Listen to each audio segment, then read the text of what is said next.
ପିଲାମାନେ ପୁଣି ଥରେ ତୁମକୁ ମୋର ୟୁଟ୍ୟୁବ୍ ଚ୍ୟାନେଲକୁ ସ୍ୱାଗତ ଜଣାଉଛି।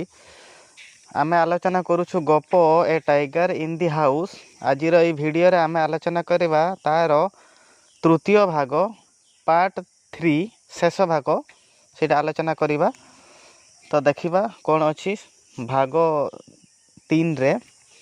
About 6 months later, when my grandparents were visiting relatives in Lucknow, grandfather took the opportunity of calling at the zoo to see how Timothy was getting on. ତାହେଲେ ବାଘକୁ ଯେତେବେଳେ ଜୁକୁ ନେଇ ଦିଆଗଲା ତାର ଠିକ୍ 6 ମାସ ପରେ ଗ୍ରାଣ୍ଡ ପ୍ୟାରେଣ୍ଟସ୍ ମାନେ ଜେଜେବାପା ଏବଂ ଜେଜେମା ଗୋଟେ ରିଲେଟିଭ୍ ଘରକୁ ଯାଉଥିଲେ। ସେ ଲକ୍ଷ୍ନୌରେ ହିଁ ଯେଉଁ ଜୁ ଅଛି, ଗୋଟେ ଜୁରେ ଟିମୋଥିକୁ ରଖାଯାଉଛି। ତେଣୁ ସେ ଲକ୍ଷ୍ନୌକୁ ହିଁ ଗୋଟେ ରିଲେଟିଭ୍ ଘରକୁ, ଆମର ବନ୍ଧୁବାନ୍ଧବ ଘରକୁ ମୋର ଜେଜେବାପା ଏବଂ ଜେଜେମା ଯାଉଥିଲେ। ତେଣୁ ଗ୍ରାଣ୍ଡଫାଦର ଟୁକ୍ ଦି ଅପରଚ୍ୟୁନିଟି, ସେଇ ସମୟରେ ଗ୍ରାଣ୍ଡଫାଦର ସୁଯୋଗ ନେଲେ କ'ଣ ନା ଟିମୋଥିକୁ ଟିକେ ଭେଟିବେ ଏବଂ how Timothy was getting on, Timothy ସେଠାରେ ଏବେ କେମିତି ଅଛି ତାକୁ ଟିକେ ଦେଖିବେ ବୋଲି ସେଇ ସମୟରେ ଜେଜେବାପା ଟିକେ ସୁଯୋଗ ନେଲେ ଏବଂ ଟିମୋଥି ଯେଉଁ ଜୁରେ ଅଛନ୍ତି ସେଟାକୁ ଦେଖିବା ପାଇଁ ଗଲେ। I was not there to accompany him, ଲେଖକ କହୁଛନ୍ତି ମୁଁ ତାଙ୍କ ସହିତ ଯାଇନଥିଲି ଲକ୍ଷ୍ନୌକୁ, ମୋର ଗ୍ରାଣ୍ଡ ପ୍ୟାରେଣ୍ଟସ୍ଙ୍କ ସହିତ ମୁଁ ଲକ୍ଷ୍ନୌ ଯାଇନଥିଲି। But I heard all about it when he return to Dehra, ମୁଁ ତାଙ୍କ ସହିତ ଯାଇନଥିଲି କିନ୍ତୁ ସେମାନେ ଯେତେବେଳେ ଡେହରାକୁ ଫେରିଲେ ସେଠାକାର ତାଙ୍କର ଯେଉଁ ଅନୁଭୂତି ଟିମୋଥିକୁ ଦେଖିକରି ସବୁ ଅନୁଭୂତି ସେ ମୋତେ ଆସିକରି କହିଲେ। ଯେତେବେଳେ ସେ ଡେହରାକୁ ଫେରିଲେ, ସେଠାରୁ ଫେରିଲା ପରେ ମୋତେ ସବୁ କଥା ଭଲ ଭାବରେ କହିଥିଲେ। ତ କ'ଣ ତାଙ୍କର ଅନୁଭୂତି ଥିଲେ ନା arriving at the zoo grandfather made straight for the particular cage in which Timothy had been locked up. Grandfather ଯେତେବେଳେ ଜୁକୁ ପହଞ୍ଚିଲେ ସେ ସିଧାସଳଖ ଚାଲି ଚାଲି ଗଲେ ସେଇ କେଜ୍କୁ, କେଜ୍ ମାନେ ଜନ୍ତା, ସେଇ କୋଠରୀକୁ ଗଲେ ଯେଉଁ କୋଠରୀରେ ଟିମୋଥିକୁ ଲକଅପ୍ କରାଯାଇଛି, ବନ୍ଦ କରି ରଖାଯାଇଛି। ଦି ଟାଇଗର ୱାଚ୍ ଦେୟାର, ସେଠାରେ ବାଘ ଥିଲା। କ୍ରାଉଚ୍ଡ ଇନ୍ ଏ କର୍ଣ୍ଣର, କ୍ରାଉଚ୍ ମାନେ ପୁରା ମୋଡ଼ି କରି, କୁଙ୍କିଡ଼ି କରି ଶୋଇବା, ଯେଉଁଟା ମୋଡ଼ି କରି ଶୋଇବା, ଗୋଟେ କଣରେ କରି ବାଘଟି ମୋଡ଼ି କରି ଶୋଇଛି। ଫୁଲ୍ ଗ୍ରୋନ୍, ସମ୍ପୂର୍ଣ୍ଣ ରୂପେ ମାନେ ସେ ବଢ଼ିଯାଇଛି। ଏଣ୍ଡ ୱିଥ୍ ଏ ମ୍ୟାଗ୍ନିଫିସେଣ୍ଟ ଷ୍ଟ୍ରିପ୍ଡ କୋଟ୍, ଏବଂ ତାର ଦେହ ଯାକ, ବାଘର ଦେହରେ ଯେମିତି ପଟା ପଟା ଦାଗ ଥାଏ, ଷ୍ଟ୍ରିପ୍ଡ କୋଟ୍, ପଟା ପଟା ଦାଗ, ମ୍ୟାଗ୍ନିଫିସେଣ୍ଟ ମାନେ ଖୁବ୍ ସୁନ୍ଦର ଭାବରେ, ବହୁତ ବଢ଼ିଆ ତାର ଦେହ ଯାକ, କଳା କଳା ତ ନୁହଁ, ଧଳା ଏବଂ ହଳଦିଆ ଧୂସର ରଙ୍ଗର ମାନେ ପଟା ଦାଗ, ଖୁବ୍ ମ୍ୟାଗ୍ନିଫିସେଣ୍ଟ, ଖୁବ୍ ସୁନ୍ଦର ଦେଖାଯାଉଛି ଏବଂ ଫୁଲ୍ଲି ଗ୍ରୋନ୍ ହେଇଯାଇଛି, ସମ୍ପୂର୍ଣ୍ଣ ରୂପେ ବଢ଼ିଯାଇଛି। ତାର ଦେହ ଯାକ ପଟା ପଟା ଦାଗ, ମ୍ୟାଗ୍ନିଫିସେଣ୍ଟ, ଖୁବ୍ ସୁନ୍ଦର ଦେଖାଯାଉଛି। ହ୍ୟାଲୋ ଟିମୋଥି, ଜେଜେବାପା ଡାକୁଛନ୍ତି, said grandfather, and climbing the ମେଲିଂ with ease he put his arm through the bars of the cage. ଟିମୋଥିକୁ ହ୍ୟାଲୋ ବୋଲି ଡାକୁଛନ୍ତି ଏବଂ ସେଇ ଜନ୍ତା ଯେଉଁଟା ଥିଲା ସେ ମାନେ କୌଣସି ଗୋଟେ ଜାଗାରେ କିଛି ମାନେ ଚଢ଼ି ଯାଇକରି ତାଙ୍କର ହାତକୁ, ଆର୍ମ ମାନେ ହାତକୁ ଭିତରକୁ, ସେ ଯେ କେଜ୍ର ଯେଉଁ ବାର୍ ଥିଲା, ଲୁହା ଛଡ଼ ଯେଉଁଟା ଥିଲା, ତା ଭିତରେ ତାର ହାତକୁ ପୂରେଇ କରି ଟିକେ ଉପରକୁ ଚଢ଼ି ଟିମୋଥିକୁ ଡାକୁଛନ୍ତି।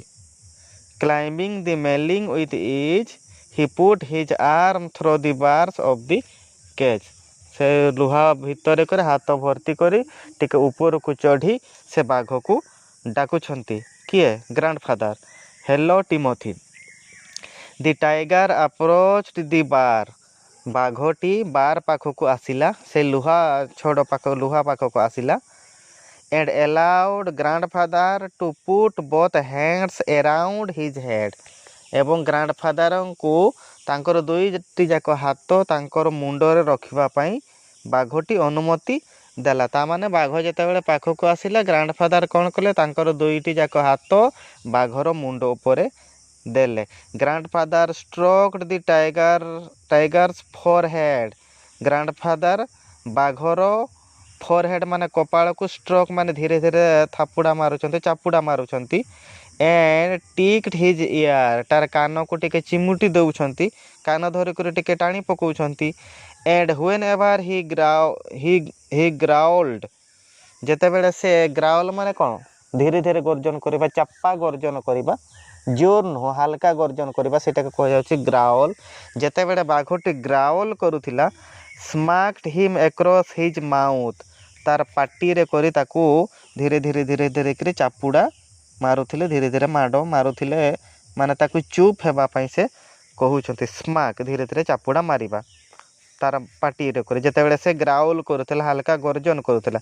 Which was his old way of keeping him quiet ମାନେ ତାକୁ ଚୁପ୍ କରିବା ପାଇଁ, ତାଙ୍କୁ ଶାନ୍ତ କରିବା ପାଇଁ, ଏଇଟା ତାଙ୍କର ପୁରୁଣା ମେଥଡ଼ ଗ୍ରାଣ୍ଡଫାଦରଙ୍କର। ଏହିପରି ଭାବରେ ସେ ତାଙ୍କୁ ଚୁପ୍ କରଉଥିଲେ। ହି licked grandfather's hand and only sprang away when a leopard in the next cage snarled at him। ତାହେଲେ ବାଘଟି କ'ଣ କରୁଥିଲା, ଗ୍ରାଣ୍ଡଫାଦରଙ୍କର ହାତକୁ ହ୍ୟାଣ୍ଡକୁ ଲିକ୍ କରୁଥିଲା। ଲିକ୍ ମାନେ ଚାଟିବା, LICK, ଲିକ୍ ମାନେ ଚାଟିବା। ବାଘଟି ଗ୍ରାଣ୍ଡଫାଦରଙ୍କର ହାତ ଦୁଇଟାକୁ ଚାଟୁଛି ଏବଂ ସ୍ପ୍ରାଙ୍ଗ ଏୱେ ଦୌଡ଼ି ପଡ଼ିଲା, ଡିଆଁ ମାରିକି ଦୌଡ଼ି ପଡ଼ିଲା। କେତେବେଳେ ନା ଯେତେବେଳେ ଲିଓପାର୍ଡ ଆଉ ଗୋଟେ ଚିତା ବାଘ ସେ ପାଖରେ ଥିଲା, ସେ ପାଖ କେଜ୍ରେ ଜନ୍ତାରେ ଆଉ ଗୋଟେ ଚିତା ବାଘ ଥିଲା। ସେ ଯେତେବେଳେ ସ୍ନାର୍ ମାନେ ଗର୍ଜନ କଲା, ଚିତା ବାଘଟି ଯେତେବେଳେ ଗର୍ଜନ କଲା, ଏ ବାଘଟି ସେଠାର ଦୌଡ଼ି କରି ପଳେଇଲା। ଗ୍ରାଣ୍ଡଫାଦର ସୋଡ୍ ଦି ଲିଓପାର୍ଡ ଏୱେ, ଜେଜେବାପା ସେଇ ଚିତା ବାଘକୁ ସୋଡ୍ ଏୱେ ମାନେ ଦୂରକୁ ପଠେଇଲେ, ମାନେ ଭୟଭୀତ କରେଇ ଦୂରକୁ ପଠେଇଲେ। And the tiger return to lick his hands, ବାଘ ପୁଣି ଆଉ ଥରେ ଜେଜେବାପାଙ୍କ ପାଖକୁ ଆସିଲା, ତାଙ୍କର ହାତ ଦୁଇଟିକୁ ପୁଣି ସେ ଲିକ୍ କରିବାକୁ ଲାଗିଲେ, ଚାଟିବାକୁ ଲାଗିଲେ। ଲିଓପାର୍ଡକୁ ଜେଜେବାପା ମାନେ ଡରେଇ କରି ଦୂରକୁ ପଠେଇଲେ। ବାଟ୍ ଏଭ୍ରି ନାଓ ଏଣ୍ଡ ଦେନ୍, କିନ୍ତୁ ବେଳେବେଳେ ଦି ଲିଓପାର୍ଡ ଉଡ୍ ରାସ୍ ଏଟ୍ ଦି ବାର୍, ସେ ଚିତାବାଘ କିନ୍ତୁ ମଝିରେ ମଝିରେ ଆସିକରି ସେମାନଙ୍କୁ ଡିଷ୍ଟର୍ବ କରୁଥିଲା। ବେଳେବେଳେ ସେ ରାସ୍ ମାନେ ଦୌଡ଼ି ଆସୁଥିଲା କେଉଁଠି, ସେ ବାର୍ ପାଖକୁ, ଲୁହା ଛଡ଼ ପାଖକୁ ଦୌଡ଼ି ଆସୁଥିଲା। And the tiger would slink back to his corner, ଏବଂ ଚିତାବାଘ ଯେତେବେଳେ ଆସିଯାଉଥିଲା, ବାଘ ପୁଣି ସ୍ଲିକ୍ ବ୍ୟାକ୍, ଧୀରେ ଧୀରେ ସେ ଲୁଚି ଲୁଚି ପୁଣି ପଳେଇ ଯାଉଥିଲା ସେଇ କୋଣ ଆଡ଼କୁ। ଜେଜେବାପାଙ୍କୁ ଛାଡ଼ିକରି ପୁଣି ସେ ଚିତାବାଘକୁ ଭୟ କରି ବାଘଟି ସେ କୋଣକୁ ସେ ପୁଣି ପଳେଇ ଯାଉଥିଲା। A number of people had gathered to watch the reunion when a keeper pushed his way through the crowd and asked grandfather what he was doing। ତାହେଲେ ଗ୍ରାଣ୍ଡଫାଦର ଏବଂ ବାଘଙ୍କର ଏମିତି ଯେଉଁ କଥାବାର୍ତ୍ତା ଚାଲିଛି, ବହୁତ ଲୋକ ଜମା ହେଇଗଲେ, ନାମ୍ବାର ଅଫ୍ ପିପୁଲ୍ ଗ୍ୟାଦର୍ଡ, ଏବଂ ସେଇ ସମୟରେ ଗୋଟେ କିପର, ଗୋଟେ ଜଗୁଆଳି ମଧ୍ୟ ସେଇ ପାଖକୁ ଆସିଲା। ଗୋଟେ ଜଗୁଆଳି ମଧ୍ୟ ଜେଜେବାପା ଏବଂ ବାଘ ପାଖକୁ ଆସିଲା ଏବଂ ସେ ଜେଜେବାପାଙ୍କୁ ପଚାରୁଛନ୍ତି, ଗ୍ରାଣ୍ଡଫାଦରକୁ ପଚାରୁଛନ୍ତି ହ୍ୱାଟ୍ ହି ୱାଜ୍ ଡୁଇଂ, ଆପଣ କ'ଣ କରୁଛନ୍ତି? ଏଇ ପ୍ରଶ୍ନ ଜଗୁଆଳିଟି ସେ ଲୋକମାନଙ୍କ ମଧ୍ୟରୁ ଜେଜେବାପାଙ୍କୁ ପଚାରିଲା। I am talking to Timothy, ଜେଜେବାପା କହିଲେ ମୁଁ ଟିମୋଥି ସହିତ କଥା ହେଉଛି। Weren't you here when I gave him to the zoo 6 months ago। ଜେଜେବାପା ପଚାରିଲେ, ତୁମେ ଏଠାରେ ନଥିଲ କି 6 ମାସ ପୂର୍ବରୁ, ଯେତେବେଳେ ମୁଁ ଏଇ ବାଘକୁ ଏଠାକୁ ଆଣି ଛାଡ଼ିଥିଲି, ତୁମେ ସେତେବେଳେ ନଥିଲ କି? ଏମିତି ପଚାରିଲେ। ୱେୟାର୍ଣ୍ଟ ୟୁ ହେୟାର, ତୁମେ ଏଠାରେ ନଥିଲ କି 6 ମାସ ପୂର୍ବେ, ଯେତେବେଳେ ଏଇ ବାଘକୁ ମୁଁ ଏଠାକୁ ଆଣି ଛାଡ଼ିଥିଲି। I have not been here very long, ମୁଁ ଏଠାରେ ବେଶୀ ଦିନ ହେଲା ଚାକିରି କରିନାହିଁ, ସେତେବେଳେ ମୁଁ ନଥିଲି, ମାନେ ଏଠାରେ ମୋର ବେଶୀ ଦିନ ହେଇନାହିଁ। ସେଡ୍ ଦି ସରପ୍ରାଇଜ୍ଡ କିପର, ଆଶ୍ଚର୍ଯ୍ୟ ହେଇକରି ସେଇ ଜଗୁଆଳି କିପରଟି କହିଲା। ପ୍ଲିଜ୍ କଣ୍ଟିନ୍ୟୁ ୟୁଅର୍ କନଭରସେସନ୍, ସେ କିପରଟି ପୁଣି କହିଲା, ପ୍ଲିଜ୍ ଦୟାକରି ଆପଣ ଆପଣଙ୍କର କନଭରସେସନ୍, କଥାବାର୍ତ୍ତା, ବାଘ ସହିତ ଯେଉଁ କଥାବାର୍ତ୍ତା ହେଉଛନ୍ତି ସେଇଟା କଣ୍ଟିନ୍ୟୁ କରନ୍ତୁ। But I have never been able to touch him myself, କିନ୍ତୁ ଏଇ ବାଘକୁ ମୁଁ କେବେ ବି ଛୁଇଁବାକୁ ସକ୍ଷମ ହେଇ ନାହିଁ। ଆପଣ ତ ତା ସହିତ କଥାବାର୍ତ୍ତା ହେଉଛନ୍ତି, କେତେ ସୁନ୍ଦର ତା ସହିତ ମିଶି ପାରୁଛନ୍ତି, ମୁଁ ତ ତାକୁ କେବେ ଛୁଇଁବା ପାଇଁ ସକ୍ଷମ ହେଇନି। He is always very bad tempered. ସେ ସବୁବେଳେ ବହୁତ ତାର ବ୍ୟାଡ଼ ଟେମ୍ପାର ମାନେ ରାଗି କରିଥାଏ। ବ୍ୟାଡ଼ ଟେମ୍ପାର ମାନେ ରାଗିବା। ସେ ସବୁବେଳେ ରାଗି କରିଥାଏ, କାହାକୁ ପାଖକୁ ଯିବାକୁ ଦିଏ ନାହିଁ। କିନ୍ତୁ ଆପଣ ତାକୁ ଛୁଇଁବା ପାଇଁ ସମ୍ପୂର୍ଣ୍ଣ ରୂପେ ସକ୍ଷମ ହେଇଛନ୍ତି, ମୁଁ କେବେ ତାକୁ ଛୁଇଁ ନାହିଁ। Why don't you put him somewhere else. ତୁମେ ଏଇ ବାଘଟିକୁ ଆଉ ଅନ୍ୟ ଗୋଟେ ଜାଗାକୁ ନେଉନ, ଅନ୍ୟ କୌଣସି ଗୋଟେ ଜାଗାକୁ ନେଉନ। ସଜେଷ୍ଟେଡ଼ ଗ୍ରାଣ୍ଡଫାଦର ଗୋଟେ ସଜେସନ୍ ଦେଲେ। That leopard keeps frightening him. ସେଇ ଯେ କଡ଼ରେ କରି ଯେଉଁ ଚିତାବାଘ ଅଛି, ସେ ସବୁବେଳେ ୟାକୁ ଡରଉଛି ଟିମୋଥିକୁ। ମୋର ଏଇ ବାଘଟାକୁ ଡରଉଛି, ତେଣୁ ମୋର ଏଇ ବାଘଟାକୁ ଅନ୍ୟ ଗୋଟେ ଜାଗାକୁ ନେଉନ। I will go and see the superintendent about it. ତେଣୁ ତୁମର ସୁପରିଟେଣ୍ଡେଣ୍ଟ କେଉଁଠି ଅଛନ୍ତି, ତୁମର ହେଡ଼୍ କେଉଁଠି ଅଛନ୍ତି, ତାଙ୍କୁ ମୁଁ ଦେଖା କରୁଛି। ଏଇ ବାଘଟିକୁ ଅଲଗା ଗୋଟେ ଜାଗାକୁ ନିଅ। ସେ ଚିତାବାଘ ସବୁବେଳେ ତାକୁ ଡରଉଛି। Grandfather went in search of the superintendent of the zoo. ଗ୍ରାଣ୍ଡଫାଦର ସେଇ ଜୁର ଯେଉଁ ସୁପରିଟେଣ୍ଡେଣ୍ଟ ଥିଲେ ତାଙ୍କୁ ଖୋଜିବାକୁ ବାହାରିଲେ। But found that he had gone home early. କିନ୍ତୁ ସେ ଜାଣିବାକୁ ପାଇଲେ ଯେ ସୁପରିଟେଣ୍ଡେଣ୍ଟ ଆଜି ଟିକେ ଟିକେ ଜଲ୍ଦି ଘରକୁ ପଳେଇ ଯାଇଛନ୍ତି। And so after wandering about the zoo for a little while. କିଛି ସମୟ ପର୍ଯ୍ୟନ୍ତ ସେ ୱାଣ୍ଡରିଂ ମାନେ ବୁଲିବା, ଏଣେ ତେଣେ ବୁଲିବା। ଜୁରେ ଚିଡ଼ିଆଖାନାରେ କିଛି ସମୟ ଏଣେ ତେଣେ ବୁଲିବା ପରେ ହି ରିଟର୍ଣ୍ଣ ଟୁ ଦି ଟିମୋଥିସ୍ କେଜ୍ ଟୁ ସେ ଗୁଡ୍ ବାଏ। ସେ ପୁଣି ସେ ଟିମୋଥିର କେଜ୍ ପାଖକୁ ଆସିଲେ। ଟିମୋଥିକୁ କ'ଣ କହିବେ? ଗୁଡ୍ ବାଏ କହିବେ। It was beginning to get dark. ଧୀରେ ଧୀରେ ଅନ୍ଧାର ହେବାକୁ ମଧ୍ୟ ଆରମ୍ଭ କରୁଛି, ଅନ୍ଧାର ହେଇ ଆସୁଛି। ତେଣୁ ବାଘକୁ ଗୁଡ୍ ବାଏ କହିବେ ବୋଲି ପୁଣି ସେ ସେଇ କେଜ୍ ପାଖକୁ ହିଁ ଆସିଲେ। He had been stroking and slapping Timothy for about 5 minutes when he found another keeper observing him with some alarm. ସେ ବାଘକୁ ଷ୍ଟ୍ରୋକିଂ ମାନେ ବି ଧୀରେ ଧୀରେ ଚାପୁଡ଼ା ମାରିବା, ସ୍ଲାପିଂ ମାନେ ବି ଧୀରେ ଧୀରେ ଚାପୁଡ଼ା ମାରିବା। ମାନେ 5 ମିନିଟ୍ ପାଖାପାଖି ହେଇଗଲା। ଗ୍ରାଣ୍ଡଫାଦର କ'ଣ କରୁଛନ୍ତି? ବାଘକୁ ହାଲକା ହାଲକା ଚାପୁଡ଼ା ମାନେ ଥାପୁଡ଼ା ମାରୁଛନ୍ତି। ସେହି ସମୟରେ ସେ ଲକ୍ଷ୍ୟ କଲେ ଯେ ମାନେ ଅନ୍ୟ ଜଣେ ଜଗୁଆଳି କିଛି ଦୂରରେ ଛିଡ଼ା ହେଇକରି ମାନେ 2 ଜଣଙ୍କୁ ଲକ୍ଷ୍ୟ କରୁଛନ୍ତି। ସେ କେମିତି ଛିଡ଼ା ହେଇଛନ୍ତି ନା ୱିଥ୍ ସମ୍ ଆଲାର୍ମ, ଟିକେ ସାବଧାନ ହେଇକି। ଆଲାର୍ମ ମାନେ ବିପଦ, ଭୟ। କିଛି ଦୂରରେ ଆଉ ଜଣେ କିପର ଛିଡ଼ା ହେଇଛନ୍ତି। ବାଘ ଏବଂ ଗ୍ରାଣ୍ଡଫାଦର 2 ଜଣଙ୍କୁ ଅବଜର୍ଭ କରୁଛନ୍ତି, ଲକ୍ଷ୍ୟ କରୁଛନ୍ତି। ସେମାନେ 2 ଜଣ କ'ଣ କରୁଛନ୍ତି? ଗ୍ରାଣ୍ଡଫାଦର ରେକଗ୍ନାଇଜ୍ଡ ହିମ୍। ଗ୍ରାଣ୍ଡଫାଦର ସେଇ କିପରକୁ ଚିହ୍ନି ପକେଇଲେ। ଯେତେବେଳେ ତାକୁ ବାଘକୁ ଆଣି ଛାଡ଼ିବା ପାଇଁ ଆସିଥିଲେ, ସେହି ସମୟରେ ଇଏ ଥିଲା। As the keeper who had been there when Timothy had first came to the zoo. ଟିମୋଥି ଯେତେବେଳେ ପ୍ରଥମ ଜୁକୁ ଆସିଲା, ସେହି ସମୟରେ ଏଇ କିପରଟି ପ୍ରେଜେଣ୍ଟ ଥିଲା। ୟା ପୂର୍ବରୁ ଯେଉଁ କିପର ଆସିଥିଲା ସିଏ ନଥିଲା, ସେ ଏବେ ଚାକିରି ଜଏନ୍ କରିଛି। କିନ୍ତୁ ଏଇ କିପରଟା ସେତେବେଳେ ଥିଲା, ସେବେରୁ କରି ସେ ଅଛି। 6 ମାସ ପୂର୍ବରୁ ଯେତେବେଳେ ଟିମୋଥି ଏଠାକୁ ଆସିଲା।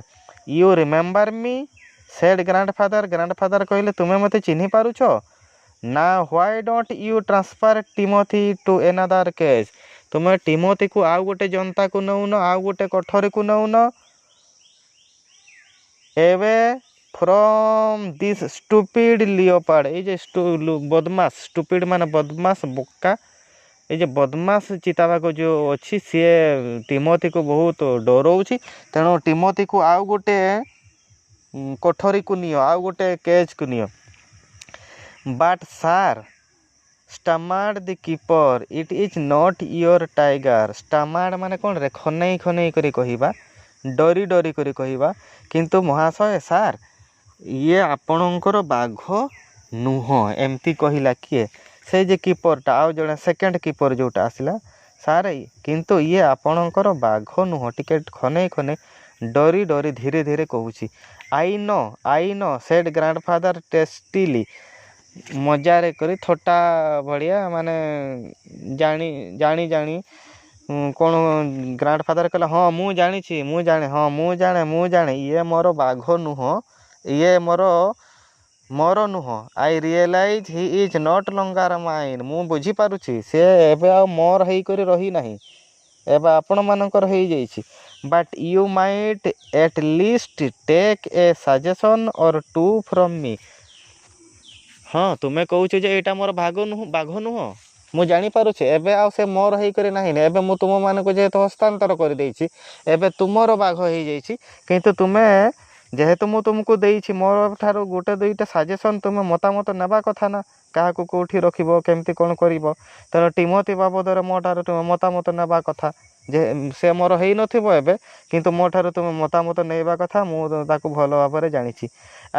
I remember your tiger very well said the keeper. କିପର କହିଲେ ମୁଁ ଆପଣଙ୍କର ବାଘକୁ ଭଲ ଭାବରେ ଜାଣିଛି, ମନେ ରଖିଛି। He died 2 months ago। ଆପଣଙ୍କର ବାଘ ଯେଉଁଟା ଥିଲା ତାକୁ ମୁଁ ଭଲ ଭାବରେ ଜାଣିଛି ଏବଂ ମୋର ମନେ ଅଛି ସିଏ 2 ମାସ ହେଲା ମରିଯାଇଛି।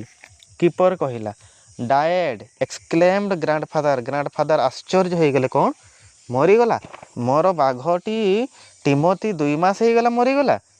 Yes sir of pneumonia. ହଁ ସାର୍ ଆପଣଙ୍କର ବାଘ ମରିଯାଇଛି, ନିମୋନିଆ ରୋଗରେ ସେ ମରିଯାଇଛି। This tiger was trapped in the hill only last month. ଏଇ ବାଘକୁ ଯେଉଁଟା ଆପଣ ଟିମୋଥି ବୋଲି କହୁଛନ୍ତି, ଇଏ କେବଳ ଗୋଟେ ମାସ ହେଇଛି ଟ୍ରାପ୍ ମାନେ ଧରା ପଡ଼ିଛି ଗୋଟେ ଜଙ୍ଗଲରେ। And he is very dangerous. ଏବଂ ସେ ବହୁତ ଭୟଙ୍କର ଅଛି। ଯେଉଁ ବାଘକୁ ଆପଣ ଟିମୋଥି ବୋଲି ଭାବୁଛନ୍ତି ସେ ମାସେ ହେଲା ଧରା ପଡ଼ିଛି ଏବଂ ସେ ବହୁତ ଭୟଙ୍କର ଅଛି, ଗୋଟେ ପାହାଡ଼ର ଜଙ୍ଗଲରେ ଧରାଯାଇଛି। Grandfather could think of nothing to say. ଏଇ କଥାଟି ଶୁଣିଲା ପରେ, ଟିମୋଥିର ଡେଥ୍ ଖବର ଶୁଣିଲା ପରେ କ'ଣ କହିବେ ଜେଜେବାପା କିଛି ଭାବି ପାରିଲେ ନାହିଁ। ତାଙ୍କର ପାଟିରୁ ଭାଷା କିଛି ବାହାରିଲା ନାହିଁ। The tiger was still licking his arm. ସେ ଯେ ଡେଞ୍ଜରସ୍ ବାଘ ଯେଉଁଟା ଅଛି, ଭୟଙ୍କର ବାଘ, ସେ ଏବେ ବି ତାଙ୍କର ହାତକୁ ଚାଟିବାକୁ ଲାଗିଛି। With increasing release. ଆହୁରି ବେଶୀ ଟିକେ ଆନନ୍ଦରେ, ବେଶୀ ଟିକେ ଖୁସିରେ ବା ବେଶୀ ଟିକେ ଇଚ୍ଛାରେ ତାର ହାତକୁ ପୁଣି ଚାଟିବାକୁ ଲାଗିଛି। Grandfather took what seemed to him an age to withdraw his hand from the cage. ତେଣୁ ଏଇ କଥାଟି ଶୁଣିଲା ପରେ ତାଙ୍କର ଯେଉଁ ଜନ୍ତା ଭିତରକୁ ଯେଉଁ ହାତଟି ବଢ଼େଇଥିଲେ, ବାଘଟି ଯେଉଁ ଚାଟୁଥିଲା, ତାଙ୍କର ହାତଟିକୁ ଫେରାଇ ଆଣିବା ପାଇଁ ସତେ ଯେମିତି ତାଙ୍କୁ ଗୋଟେ ଯୁଗ ଲାଗିଗଲା। ମୁଁ କ'ଣ କରିବି, ଏଇଟା ତ ମୋର ବାଘ ନୁହଁ। ତେଣୁ ତାଙ୍କର ହାତ ସେ ଯେଉଁ ବଢ଼େଇଥିଲେ ଭିତରକୁ, ତାକୁ ୱିଥଡ୍ର କରିବା ପାଇଁ, କାଢ଼ି ଆଣିବା ପାଇଁ ତାଙ୍କୁ ଯେମିତି ଗ୍ରାଣ୍ଡଫାଦରଙ୍କୁ ଯେମିତି ଗୋଟେ ଯୁଗ ଲାଗିଗଲା ତାଙ୍କର ହାତକୁ ଭିତରୁ କାଢ଼ି ଆଣିବା ପାଇଁ। ଏବଂ ସେଇ ବାଘଟି ଯେଉଁ ହାତଟି ଚାଟୁଥିଲା ସେଥିରୁ ତାଙ୍କର ହାତକୁ ଫେରାଇ ଆଣିବା ପାଇଁ ସତେ ଯେମିତି ତାଙ୍କୁ ଗୋଟେ ଯୁଗ ଲାଗିଗଲା। With his face near the tiger's he mumbled. ବାଘର ମୁହଁ ପାଖରେ କରି ଜେଜେବାପା ମମ୍ବଲ ମାନେ ଗୁଣୁ ଗୁଣୁ କରି କ'ଣ କହୁଛନ୍ତି, ଗୁଡ୍ ନାଇଟ୍ ବୋଲି କହିଲେ। ଗୁଡ୍ ନାଇଟ୍ ଟିମୋଥିକୁ ସେ ଗୁଡ୍ ନାଇଟ୍ ବୋଲି କହିଲେ। And giving the keeper a scornful look. Scornful ମାନେ ଘୃଣାପୂର୍ଣ୍ଣ, ଘୃଣା ସୂଚକ। ସେ କିପରକୁ ଟିକେ ରାଗି କରି ଅନେଇଲେ, ଟିକେ ଘୃଣାପୂର୍ଣ୍ଣ ମାନେ ଲୁକ୍ ଦେଇକରି ୱାକ୍ଡ ବ୍ରିସ୍କଲି ଆଉଟ୍ ଅଫ୍ ଦି ଜୁ। ସେଇ ଚିଡ଼ିଆଖାନାରୁ ବ୍ରିସ୍କଲି ମାନେ ତର ହେଇକରି, ବ୍ୟସ୍ତ ହେଇକରି ସେ ବାହାରି କରି ପଳେଇଲେ। ଶେଷରେ ବାହାରିବା ବେଳେ ସେ କିପରକୁ ଟିକେ ସ୍କର୍ନଫୁଲ୍, ଘୃଣାରେ ଏବଂ ରାଗରେ ଟିକେ ଅନେଇ ଦେଇକରି ସେ ତର ହେଇକରି ଜୁରୁ ବାହାରିଲେ ଏବଂ ଚାଲିକରି ପଳେଇଲେ। ତ ପିଲାମାନେ, ଏଇଟା ଥିଲା ଆମର ଏ ଟାଇଗର ଇନ୍ ଦି ହାଉସ୍ର ତୃତୀୟ ଭାଗ ବା ଶେଷ ଭାଗ। ଏଥିସହିତ ଆମର ଏଇ ଗପଟିର ପରିସମାପ୍ତି ଘଟିଯାଇଛି।